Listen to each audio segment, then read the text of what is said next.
aku. Tadi Ibu Mutia sudah mengatakan bagaimana kita perlu selalu melekat kepada Tuhan. Tuhan adalah pokok anggur, dalam Yohanes 15 kita adalah carang-carangnya. Kehidupan yang sama yang mengalir pokok adalah kehidupan yang sama mengalir bagi kita. Saya bacakan saja langsung dari Yohanes 15 ayat 7 sampai 8. Jikalau kamu tinggal di dalam aku dan firmanku tinggal di dalam kamu, mintalah apa saja yang kamu kehendaki dan kamu akan menerimanya. Mari kita tinggal di dalam Yesus. Artinya juga kita tinggal penuh di dalam Roh Kudus. Amin. Dan firman Tuhan tinggal di dalam kita. Ayat 8 Yohanes 15, dalam hal inilah Bapa-Ku dipermuliakan, yaitu jika kamu berbuah banyak, dan dengan demikian kamu adalah murid-murid-Ku. Dan apa tiada kalau kita tinggal di dalam Tuhan, kalau kita melekat dengan batang anggur, kita pasti berbuah. Mari katakan, saya pasti berbuah. Dan tadi sudah dijelaskan Ibu Mutia untuk mengingatkan kita ada namanya buah roh, yakni karakter kita diubahkan semakin seperti Yesus. Dalam buku Efesus tadi kita diingatkan terutama berubah dalam perkataan kita, manusia baru kita. Dan juga ada namanya buah pelayanan. Sama seperti kalau pokok mangga, buahnya mangga. Amin. Amin, saudara. Amin. Pokok mangga bukan buahnya apel. Demikian kita anak-anak Tuhan, buah pelayanan kita adalah anak-anak Tuhan juga. Amin. Penginjilan dan pemuridan harus terus-menerus kita lakukan. Amin. Namun malam ini saya mau mendorong kita semua supaya kita mau berbuah dalam buah roh. Amin. Artinya ada perubahan hidup. Semakin lama kita mengikut Tuhan, semakin ada karakter Kristus, ciri Kristus di dalam diri kita. Amen. Dan dari sebuah tokoh di Alkitab, ada satu contoh yang baik, teladan yang baik bagi kita, bagaimana dia memiliki karakter Kristus dalam hidupnya. Bahkan sebenarnya namanya pun menggambarkan nama Tuhan, yakni Yusuf. Yaitu adalah gambaran daripada penyelamat. Bagaimana kisah Yusuf? Saudaraku, kisah Yusuf ini sebenarnya salah satu kisah yang sangat menyedihkan. Karena sejak masa mudanya dia mengalami banyak kesusahan, kesulitan, penderitaan, bukan karena dosanya, tapi justru karena ketidakadilan. Karena dia baik, dia justru mengalami banyak masalah. Kerap kali sebagai anak-anak Tuhan, kita pikir kalau kita baik, maka semua akan baik-baik saja. Tidak pernah dijanjikan demikian dalam Alkitab. Justru dikatakan dalam dunia ini kamu akan menghadapi banyak kesusahan, tapi kuatkan dan teguhkanlah hatimu, aku telah mengalahkan. Amin. Amin. Jadi izinkan malam ini saya bercerita sedikit mengenai Yusuf. Apakah saudara mau mendengarnya? Amin. Di dalam buku Kejadian ayat 37, pasal 37 ayat 5 sampai 9, di sini dikatakan bagaimana setelah Yusuf mendapatkan mimpi yang besar, dia bagikan pada saudara-saudaranya. Bisa saja pemikiran Yusuf pada waktu itu, ya namanya saudara, keluarga, kalau saya punya mimpi, kalau saya punya visi, harusnya mereka mendukung saya. Tetapi yang terjadi justru mereka membenci Yusuf. Kenapa? Karena iri hati. Dan bahkan mereka hendak mencelakai Yusuf. Saudaraku, tahukah saudara, karakter kita nampak setelah kita mengalami ujian. Sama seperti kalau anak-anak di sekolah, kalau hari pertama, minggu pertama, bulan pertama sekolah, gak tahu siapa yang pintar, siapa yang sungguh-sungguh, siapa yang malas, siapa yang gak sungguh-sungguh. Tapi setelah dibuat ujian, maka keluar hasilnya. Ketara mana dia yang sungguh-sungguh belajar. Demikian hidup ini, mesti ada ujian kehidupan. Ujian itu akan menunjukkan siapa kita sebenarnya. Nah, kalau kita bersandar kepada pertolongan Roh Kudus, kita dapat bertumbuh lebih baik tiap kali ujian. Yusuf, kita katakanlah menghadapi yang namanya ujian pengkhianatan. Kalau namanya pengkhianatan, gak ada enaknya. Apalagi kalau datang dari orang-orang yang terdekat. Dari mana datang? Dari saudara-saudaranya. Dan justru itu datang sekali lagi karena Yusuf patuh. Karena suatu hari Yusuf disuruh oleh bapaknya, pergi, lihat saudara-saudaramu, bawakan makanan ini pada mereka. Maka sampailah dia ke satu tempat yang namanya Sikem, di mana disuruh bapaknya ke sana. Ternyata sampai di Sikem gak ada saudara-saudaranya. Bisakah Yusuf pulang? Bisa. Sudah patuhkah dia? Sudah. Justru karena dia berjalan 2 mil, dia dengar ada info, saudara-saudaramu sudah ke Dotan. Oh ya sudah, saya susul aja ke Dotan. Karena baiknya. Pada waktu dia mau sampai ke tempat itu, dilihat saudara-saudaranya, oh sudah datang si tukang mimpi, yang mulutnya besar sekali. Ayo, kita bunuh dia. Dan kita tahu ceritanya, pada akhirnya Yusuf datang tanpa rasa curiga. Dia pikir akan disambut dengan baik. Justru ditangkap, dibuka jubahnya, dan dilemparkan ke dalam sumur. Dan bahkan hendak dibunuh. Kemudian ada satu abangnya berkata, jangan dibunuh. Akhirnya dia dijual menjadi budak ke negeri orang lain. Saudaraku, tentunya pada waktu itu terjadi, Yusuf sangat kaget ya. Dia tidak menyangka kenapa dia ditangkap dan dibuang ke dalam sumur. Saudara pun kalau datang ujian pengkhianatan, mungkin kaget, tapi jangan lama-lama kagetnya. Ada amin? Ya, jangan berpikir, oh namanya kan kita sudah ada dalam gereja, ini kan semua saudara-saudara saya dalam Tuhan, maka semua sudah malaikat. Tidak, masih manusia. Akan ada orang yang iri hati, akan ada orang yang diizinkan Tuhan ya melakukan kejahatan kepada saudara. Jangan bingung, jangan terkejut, jangan juga menyerah. Kalau Yusuf bisa lulus ujian, kita juga bisa lulus ujian.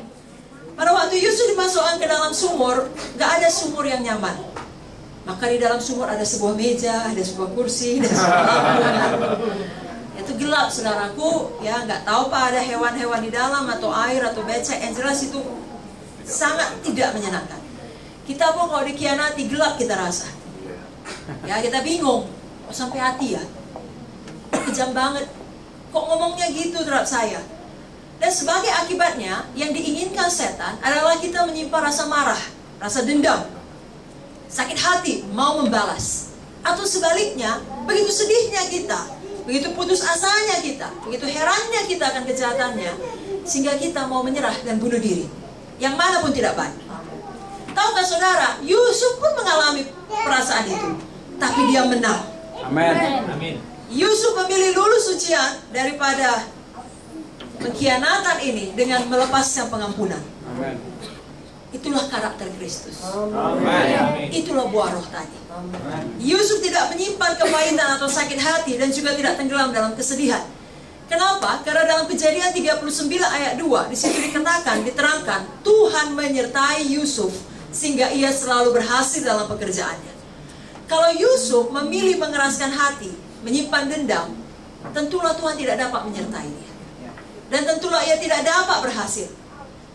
Saudaraku, dalam keadaan bagaimanapun, yang paling penting dalam hidup ini adalah penyertaan Tuhan dalam hidup. Amin. Sehingga situasi buruk apapun, kalau Tuhan bersama dengan kita, semua akan baik-baik saja. Dan Tuhan Yesus tidak berubah. Tuhan yang sama yang menolong Yusuf, Tuhan yang sama menolong kita pada zaman sekarang ini. Tapi kita harus memilih, ya, bukan berusaha mengubahkan orang, mengubahkan diri kita. Amin. Tidak ada jaminan orang mau berubah. Saudara bisa mendoakannya, kalau dia berubah, bagus. Tapi Tuhan pun tidak mencampuri kehendak bebas manusia. Yang bisa berubah, yang bisa memilih untuk diri saudara adalah saudara sendiri. Amin. Maka mari kita pilih untuk bebas dari semua sakit hati, kemarahan, dendam, kekecewaan. Saya tidak tahu latar belakang kita masing-masing, tapi kalau ada orang jahat pada saudara dan sampai malam ini belum saudara selesaikan dalam hati saudara, jangan pulang dari tempat ini sebelum saudara betul-betul bebas. Amin. Saudara tahu kisah Yusuf, dia diperlakukan tidak adil. Pada waktu dia dimasukkan dalam sumur dengan paksa, kemudian ditarik keluar dan dijual menjadi budak. Sangat menyakitkan. Yusuf tidak beroleh kesempatan untuk membela diri. Dia tidak mampu melawan, ya, semua abang-abangnya yang jauh lebih besar badannya daripada dia. Tetapi Tuhan yang membela dia pada waktunya. Tuhan yang membalaskan kepadanya. Dunia tidak adil, orang tidak adil, bahkan bisa jadi anak-anak Tuhan dalam gereja pun tidak adil. Tapi Tuhan yang kita sembah tetap Tuhan yang adil. Amin. Hanya saja waktu Tuhan tidak sama dengan waktu kita. Tapi waktu Tuhan adalah waktu yang terbaik. Amin. Maukah kita percaya kepadanya sama seperti Yusuf percaya kepadanya? Amin. Mazmur 37 ayat 3-6 mengatakan, percayalah kepada Tuhan dan lakukanlah yang baik. Diamlah di negeri dan berlakulah setia. Amin. Amin. Dan bergembiralah karena Tuhan, maka Ia akan memberikan kepadamu apa yang diinginkan hatimu. Amin. Serahkanlah hidupmu kepada Tuhan dan percayalah kepadanya, dan Ia akan bertindak. Siapa yang bertindak? Saya atau saudara? Tuhan yang bertindak. Kalau kita sudah bertindak, Tuhan tidak bertindak lagi. Sebabnya biarkan Tuhan yang bertindak. Amen. Dia akan memunculkan kebenaranmu seperti terang dan hakmu seperti siang. Amen. Mari kita percaya adalah Tuhan yang membela dan memunculkan kebenaran kita. Amen. Sama seperti Yusuf, dia tidak mampu membela dirinya, tapi Tuhan mampu, saudara. Bagian kita pilih menang atas ujian pengkhianatan. Amen. Kalau Yesus sendiri yang tidak ada dosa pun dikhianati, apalagi kita yang juga masih ada kekurangan kita. Ya, dengan kata lain masih ada alasan orang tidak suka pada kita. Yesus tidak ada alasan orang. Dia baik, dia kudus, semata-mata. Ya, perbuatannya adalah kasih, pun dikhianati oleh orang terdekatnya. Salah satu muridnya namanya Judas. Sebabnya, saudara dan saya, kalau saat ini atau suatu hari di depan nanti ada orang bahkan yang mengaku dirinya saudara dalam Kristus dalam gereja mengkhianati saudara, jangan jadikan alasan untuk tidak ke gereja lagi. Amen. Jangan jadikan alasan tidak melayani lagi. Saudara, ingat kisah Yusuf ini. Amen. Ada kasih karunia Tuhan sehingga kita bisa mengampuni, ya, dan tidak membiarkan ada akar yang pahit di dalam hati kita. Saya bacakan Ibrani 12 ayat 15. Jagalah supaya jangan ada seorang pun menjauhkan diri dari kasih karunia Allah, agar jangan tumbuh akar yang pahit yang menimbulkan kerusuhan dan yang mencemarkan banyak orang. Jangan tolak kasih karunia itu. Jangan keraskan hati dan terus berkata, saya tidak sepatutnya diperlakukan seperti ini. Atau di mana kau Tuhan? Kenapa kau biarkan saya disakiti oleh saudara-saudara saya? Yusuf tidak berkata demikian. Atau Yusuf juga tidak berkata, Tuhan, aku tidak sanggup lagi maju. Aku sudah sangat terluka. Bagaimana aku bisa percaya lagi? Tidak. Yusuf maju terus dan Tuhan menyertai. Amin. Kita sudah belajar kemarin, kuasa Tuhan, kuasa firman-Nya tidak terbatas, kasih-Nya juga tidak terbatas. Amin. Saudaraku, walaupun banyak orang menyakiti kita, ingatlah kasih Yesus yang sudah mati bagi kita. Amin. Itu seperti sungai yang deras, menghanyutkan semua luka saudara. Kekecewaan saudara, terimalah kasih karunia. Amin. Mari angkat tangan saudara, katakan, malam ini Tuhan, saya ampuni semua orang. Saya bebas dari luka hati. Saya tidak mau dalam kekecewaan, dalam dendam. Kasih Yesus menyembuhkan saya, memulihkan hati saya. Saya akan tetap maju. Di dalam nama Yesus, saya ampuni mereka semua. Saya serahkan kepada Tuhan. Mulai malam ini, saya penuh damai. Dalam nama Yesus saya berdoa. Katakan amin. Beri yang tepuk tangan bagi dia. Itulah dia saudaraku, karakter yang semakin seperti Yesus. Saudara ingat ucapan Tuhan pada waktu dia disalibkan, ampunilah mereka Tuhan.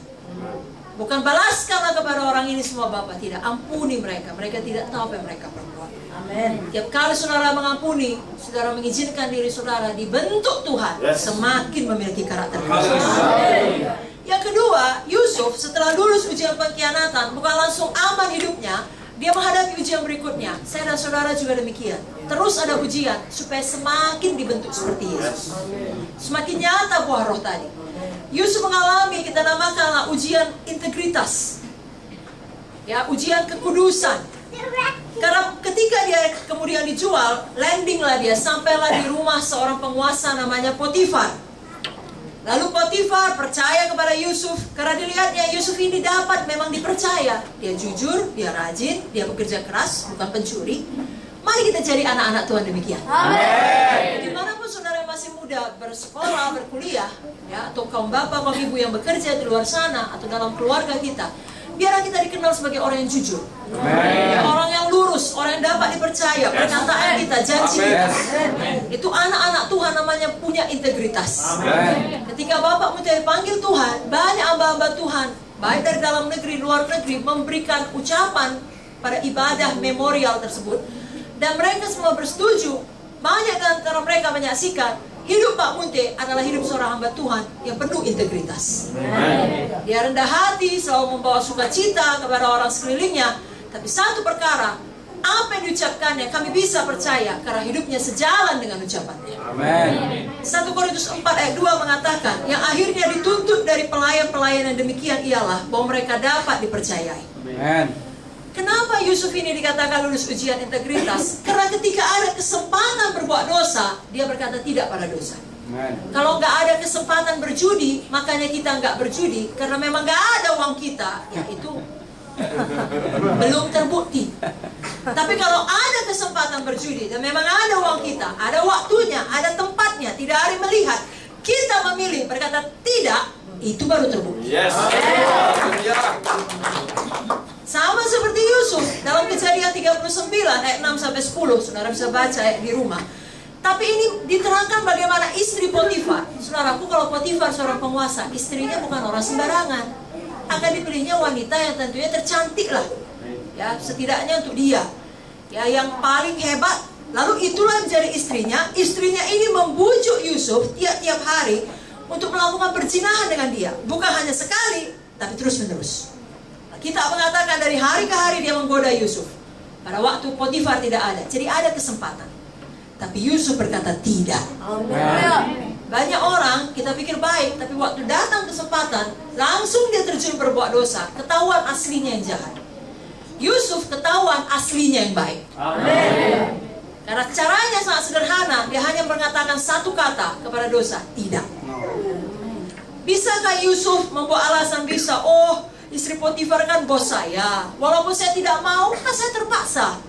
Kalau dia panggil saya bawahan, saya harus patuh. Sebaliknya Yusuf buat alasan lain. Tuhan, mengertilah kelemahan manusia. Saya seorang laki-laki, tidak mungkin menolak. Katanya buaya tidak menolak bakar. Apalagi istri Potifar sangat cantik, Tuhan. Yusuf berkata, Tuhan, sekali ini saja.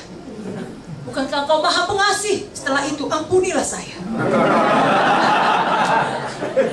Atau Yusuf berkata, ini berkat dari Tuhan. Coba lihat bagaimana mungkin perempuan setinggi dia harkatnya bisa melihat kepada saya yang adalah budak dan tertarik pada saya. Tuhanlah yang menguasai hati. Tuhanlah yang membuat dia tertarik pada saya. Saudaraku, itu sudah sesat ya. Atau Yusuf bisa juga berkata, sudahlah, saya tidak perlu sok suci. Saya bukan hidup di negeri Israel lagi, bukan di tengah bangsa saya. Saya hidup di negeri orang.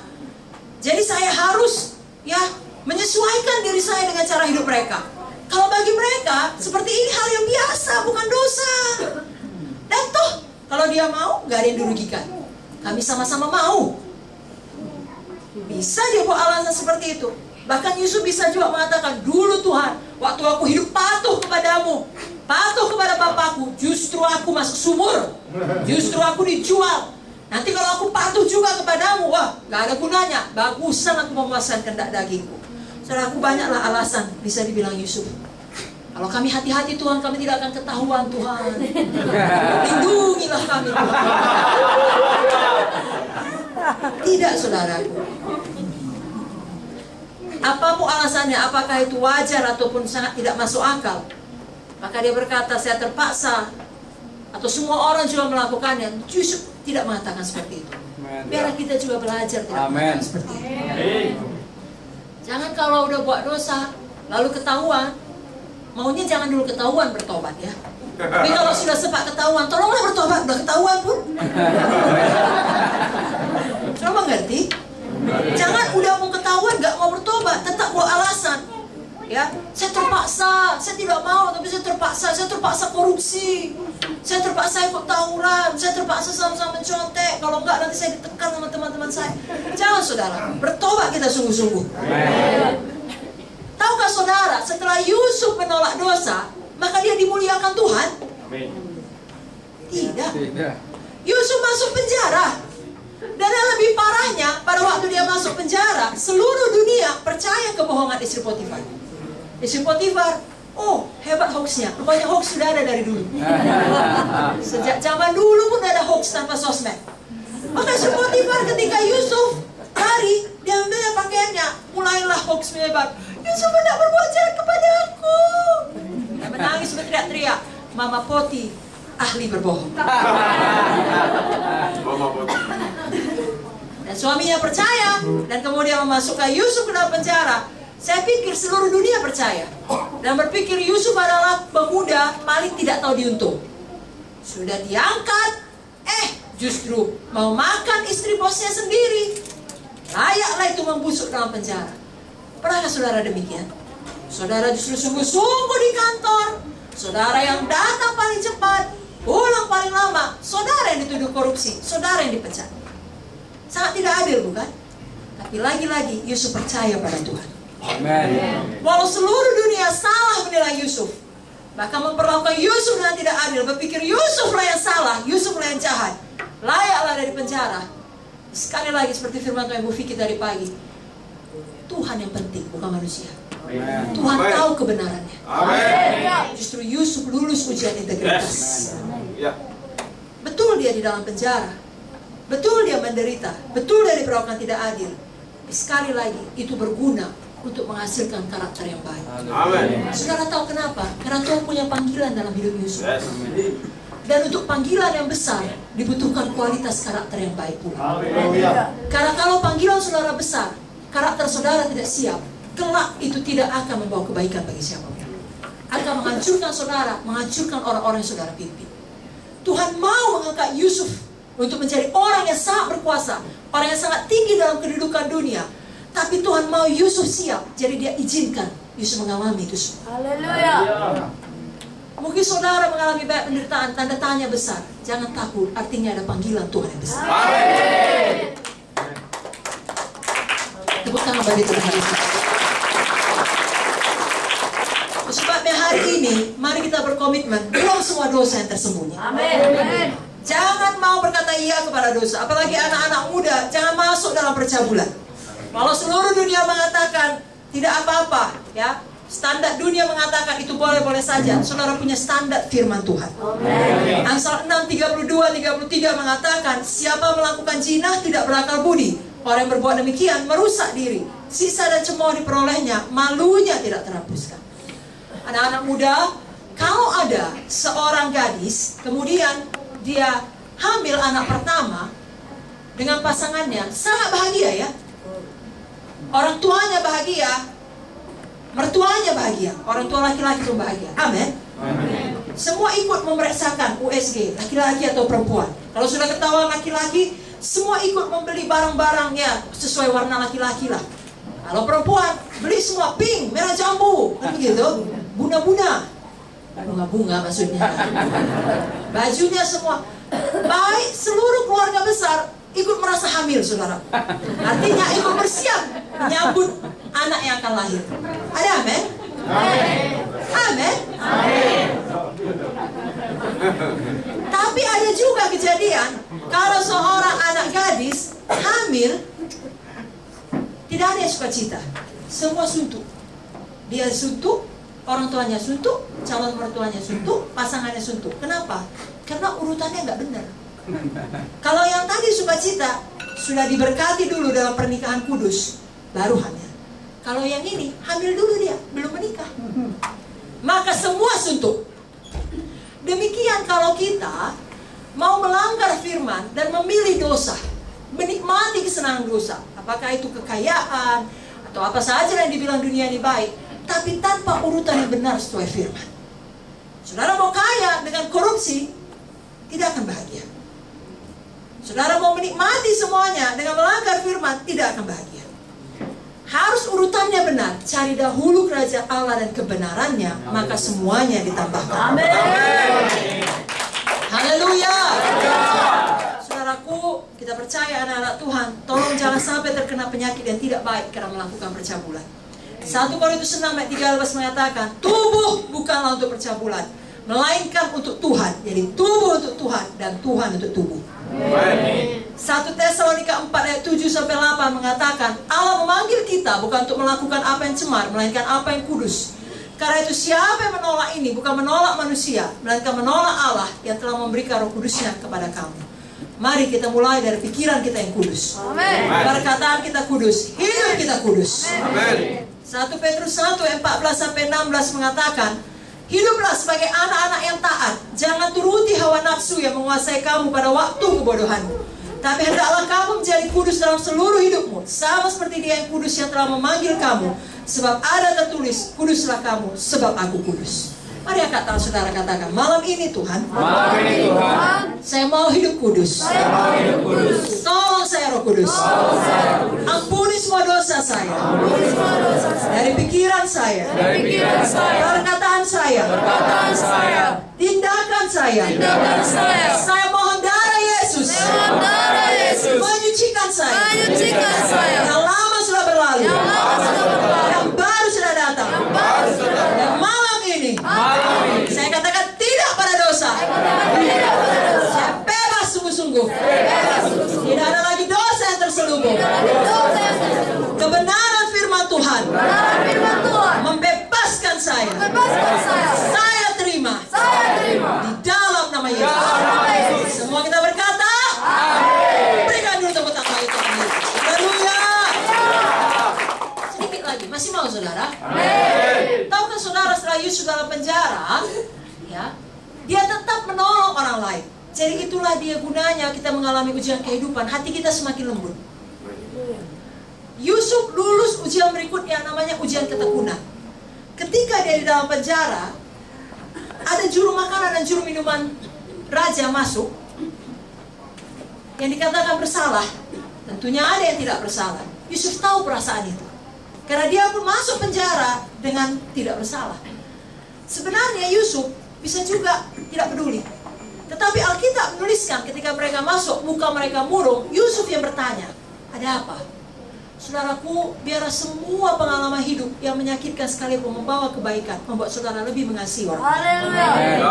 Tahukah saudara, kalau saudara nggak pernah sakit, datang orang sakit ke gereja, saudara lebih nggak peduli. Kalau saudara nggak pernah tahu rasanya sesak napas, batuk-batuk, lalu pada waktu firman Tuhan di sebelah saudara, saudara marah. Kenapa? Karena saudara nggak pernah mengalaminya, nggak tahu penderitaannya. Kalau saudara nggak pernah kecelakaan, lalu patah kaki saudara dan harus dengan kruk, lalu datang orang ke gereja dengan kruk, saudara hakimi, nggak beriman, lepaskan, ayo jalan. Kenapa? Saudara nggak pernah mengalaminya. Tapi kalau saudara pernah mengalaminya, saudara lebih berbelas kasihan. Amin. Saudara bantu dia. Justru saudara mengajari dia untuk beriman. Haleluya. Ketika dia batuk, saudara kasih minum misalnya, dan saudara tenangkan dia. Karena kadang-kadang ada juga orang batuk karena stres. Kenapa saudara tahu? Saudara pernah mengalaminya. Dan Yusuf seperti itu. Dia tahu rasanya dihukum. Lalu dia hatinya makin baik. Dia tanya juru minuman, juru makanan raja. Saudara baca ceritanya. Intinya dia bantu mereka. Dia artikan mimpi mereka. Lalu dia bilang, nanti kalau kamu keluar, ingat ya aku. Ingat perkaraku. Tolong sampaikan, aku tidak bersalah. Saudara tahu apa yang terjadi? Dilupakan. Pernah nolong orang? Dilupakan. Jangan berhenti nolong orang. Haleluya. Karena waktu saudara nolong orang, saudara buat untuk Tuhan. Amin. Kolose 3:23 mengatakan segala sesuatu yang perbuatlah untuk Tuhan, dari Tuhan kita menerima upah. Amin. Tetapi Yusuf lulus ujian ketekunan, kita pun lulus ujian ketekunan. Yang notabene di zaman sekarang ini cukup sulit karena ini zaman instan. Mie instan, bubur instan, semua instan. Taruh air panas, tunggu 1 menit 2 menit, makan. Pada waktu kita pertama ikut Tuhan, kerap kali doa kita pun instan. Sekali berdoa, mujizat terjadi. Makanya kita mau ikut Tuhan. Bagus, itu kasih karunia. Tapi seiring kita bertambah dewasa rohani, kita berdoa gak langsung dijawab, tetap setia. Karena kalau terus dijawab, itu kan kayak anak-anak ya. Anak-anak kan seperti itu. Mau boneka, harus dapat set itu juga. Gak tahan menunggu. Tapi kalau orang dewasa, dia tahu dia harus bekerja, dia harus cari nafkah, lalu dia digaji, baru bisa beli bahan kebutuhan. Ada jenjang waktunya dan dia sabar. Mari kita anak-anak Tuhan juga demikian. Jangan sekali kasih persepuluhan, harus langsung dapat mobil. Ya, sekali berdoa untuk keluarga supaya bertobat, malamnya harus bertobat menangis berlutut. Nah, ada yang memakan setahun, 2 tahun, ada yang puluhan tahun. Tetapi seberapa lama pun itu prosesnya, itu mengubahkan kita. Ya, untuk lebih percaya, tekun dan setia kepada Tuhan. Mazmur 23 ayat 4 mengatakan di dalam bahasa Inggris, even though I walk through the valley of death, ketika aku berjalan melewati lembah kekelaman, Jadi kita akan melewati lembah kekelaman. Dengan kata lain, ada lembah kekelaman. Tapi berita baiknya, kita hanya melewatinya. Amen. Tidak selamanya kita di situ. Sebabnya tetap setia. Amen. Seorang hamba Tuhan pernah bercerita mengenai satu jenis bambu di Cina. Walaupun dipupuki, dirawat, disiram dengan baik tiap hari, tahun pertama tidak ada tumbuh 1 cm pun tidak. Tahun kedua pun demikian, tahun ketiga pun demikian, tahun keempat pun demikian. Kalau pemiliknya tidak mengerti jenis bambu itu, dia bisa menyerah tengah jalan, buang-buang waktu saja mengurus bambu ini. Tapi tahun kelima, yang tadi tingginya hanya kira-kira 30 cm, bisa tumbuh terus sampai 10 meter dan sangat kokoh. Walaupun datang angin ribut tetap berdiri. Kenapa? 4 tahun pertama akar-akarnya sampai ke dalam. Demikian kita harus berurat berakar di dalam Kristus. Dalam firman Tuhan, pada waktunya kita akan tetap naik. Yusuf setia, jadi budak setia, di penjara setia, dilupakan juru minuman raja setia. Dimanapun dia berada, dia tetap setia. Lalu Tuhan yang mengangkat dia dari dalam penjara menjadi Perdana Menteri di istana.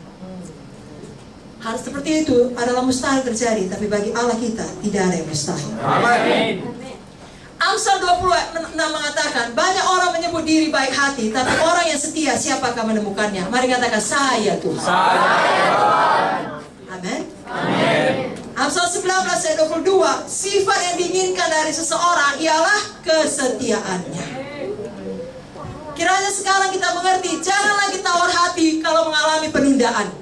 Kalau ada doa-doa yang belum dijawab, apalagi di tengah ketidakadilan, jangan kita mau instan. Kalau betul Yesus itu berkuasa, sekarang juga harus ditolongnya. Jangan saudara. Dia yang Tuhan kita, bukan kita Tuhannya. Amin saudara. Amin. Bagian kita beriman dan percaya waktu Tuhan yang terbaik. Amin. Ibrani 10 ayat 38 sampai 39 mengatakan, tetapi orangku yang benar akan hidup oleh iman. Amin. Dan apabila ia mengundurkan diri, aku tidak berkenan kepadanya. Ayat 39, tetapi kita bukanlah orang-orang yang mengundurkan diri dan binasa, tapi orang-orang yang percaya dan yang beroleh hidup. Saudara tahu Bapak Munte, ayah saya, sudah lama melayani Tuhan, ya, dan sudah sangat diberkati Tuhan. Ini yang hamba Tuhan termasuk Bapak Widodo, juga datang dari Medan. Bertahun-tahun mengutus orang sehingga ada GKI di seluruh Indonesia. Tapi suatu ketika, ya, pada waktu itu belum ada terjadi di seluruh Indonesia. Kita adalah yang pertama saudaraku. Bapak Munte ditembak, Bapak Munte ditaruh bom di atas mobilnya, ditaruh bom di depan rumah kami. Berulang kali saudaraku. Sebenarnya ya, Pak Munte pada waktu mengalami itu semua sampai supir kami meninggal, lalu kemudian kemana-mana harus dikawal, hidup berubah 180 derajat. Bisanya dia tidak setia. Bisanya dia meninggalkan pelayanannya di Medan. Kenapa? Karena bahkan sampai hari ini pun orang yang lolos dari tembakan dengan mujizat seperti Pak Munte bisa dihitung dengan jari di seluruh dunia ini. Itu satu situasi yang sangat ajaib saudara. Lalu banyak orang di seluruh dunia, baik dari Amerika, baik dari Australia, menelepon beliau, teman-teman beliau. Sudahlah Ben, namanya Benjamin, kayak Mas Ben saudara. Sudahlah Ben, mari datang ke Amerika, biar orang-orang diberkati oleh kesaksianmu yang dahsyat. Kan melayani juga itu Ben, apalagi kami harus berhenti daripada kuliah kami. Dan tidak tahu sampai kapan. Tidak tahu sampai kapan keadaan itu bisa berubah. Nanti anak-anakmu tidak bisa jadi sarjana. Bagaimana masa depan kalian? Ayo, datang ke negeri kami. Sampai sana anak-anakmu kami kasih beasiswa. Ada banyak tawaran yang menggiurkan. Tidak selamanya saudaraku karena keadaan jelek kita berubah setia. Ada orang karena keadaan baik berubah setia. Tapi Bapak Munte berkata, Tuhan memanggil saya sebagai gembala di kota Medan, di Indonesia. Kalau sekarang semuanya teriak gelap, itu adalah urusan Tuhan. Saya hambanya Tuhan. Saya akan tetap setia, gembala yang baik menyerahkan nyawanya bagi domba-dombanya. Saudara lihat sendiri pada suatu waktu Tuhan mengeluarkan kami dari keadaan itu.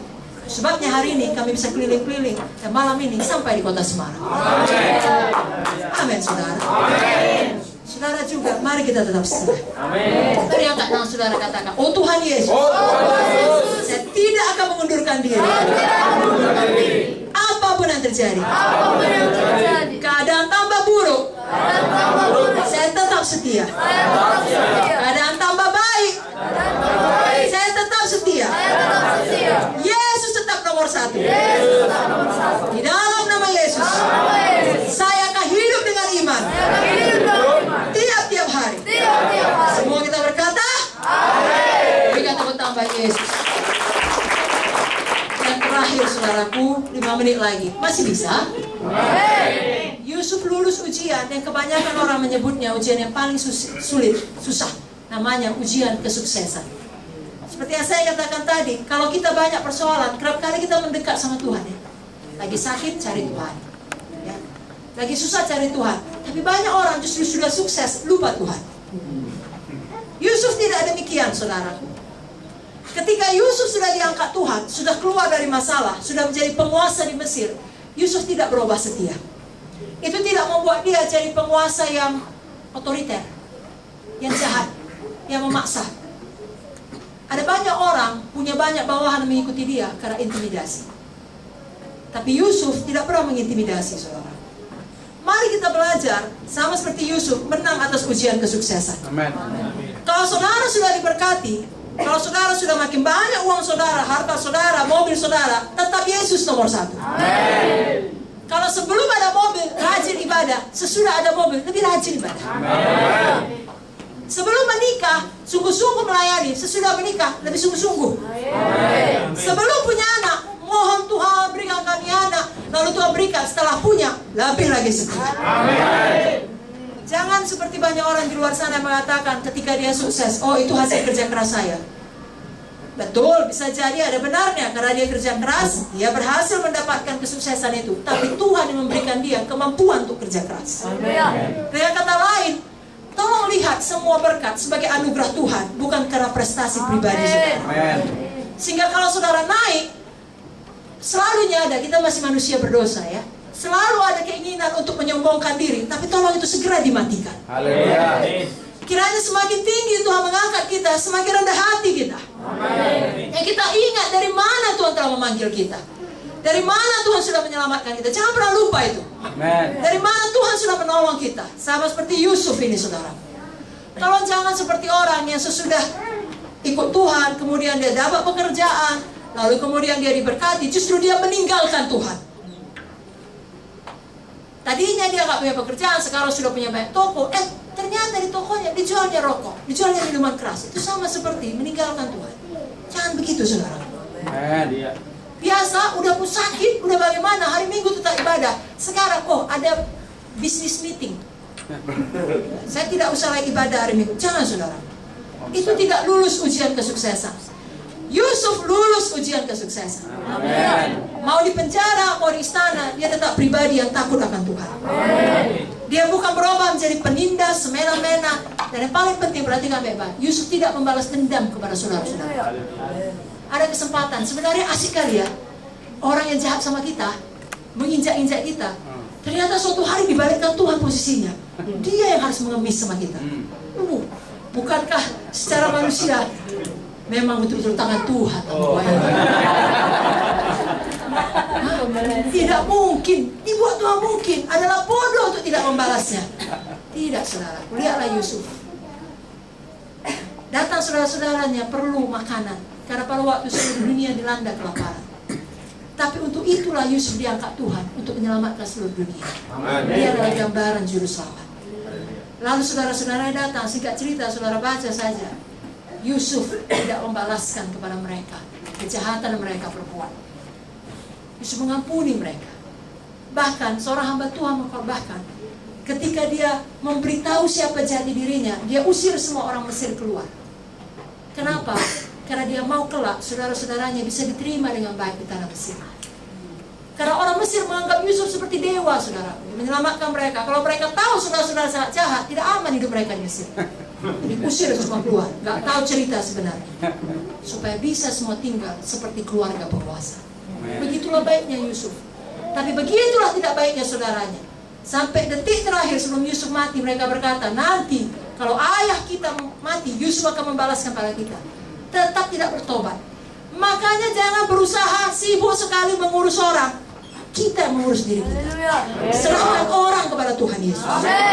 Dia bertobat puji Tuhan, dia tidak bertobat, saudara sudah berubah. Saudara yang lulus ujian kesuksesan. Yusuf tetap mengasihi saudara-saudaranya, bahkan dia berkata, kau mereka-rekanya untuk kejahatan, tapi Allah mereka-rekanya untuk kebaikan.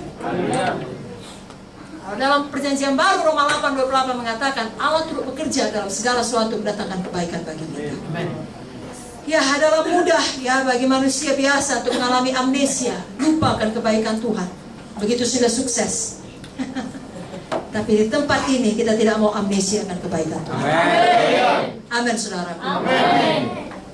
Sebenarnya kalau kita lihat teladan hidup daripada orang tua rohani kita, dari Bapak Munte dan dari Ibu Munte yang masih ada tengah-tengah kita, saudaraku, secara dunia sejak beberapa tahun yang lalu, sudahnya mereka sampai kepada semua yang dinamakan kesuksesan, yang didambakan banyak orang. Mereka cukup tenar, mereka punya kedudukan, memiliki pengaruh, kaya materi. Mereka bisa hidup tenang-tenang, senang-senang, dapat bersantai, menikmati itu semua. Tapi saudaraku, sampai akhir hidupnya, Pak Munte tetap pergi. Bagi dia khotbah 3.000 orang, 30.000 orang, 30 orang, 3 orang, sama semangatnya. Kalau saudara lihat bagaimana Ibu Munte khotbah kemarin, sama saja dengan di mana saja. Tidak menjadi masalah tempat, tidak bisa menjadi masalah ukuran jumlahnya. Kenapa? Itu ada pelayanan kepada Tuhan. Banyak orang tidak tahu dari mana Ibu Munte sudah berasal. Ya, banyak orang berpikir, oh, ini inang-inang kampung dari Tanah Batak saja, tidak ada sekolahnya. Misalnya, dia lihat sekilas, dia tidak tahu Ibu Munte dokter, dia tidak tahu Ibu Munte dosen, dia tidak tahu spesialis anak, spesialis darah, dia tidak tahu sudah sekian lama melayani Tuhan. Dia pikir, oh, cuma istri pendeta ini, kerjanya masak saja di rumah. Tidak tahu apapun, tidak bisa khotbah apalagi, tidak tahu menyanyi. Tidak tahu dia pada waktu sidang dimulai, Ibu Munte menyanyi, Ibu Munte yang buat firman, Ibu Munte semua.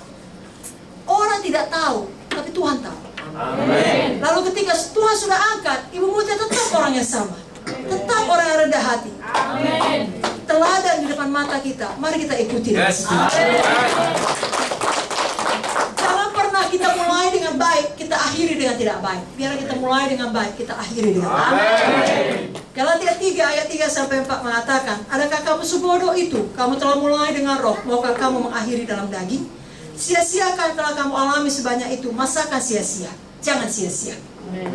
Pengkhotbah 7 ayat 8a, akhir suatu hal lebih baik dari awalnya.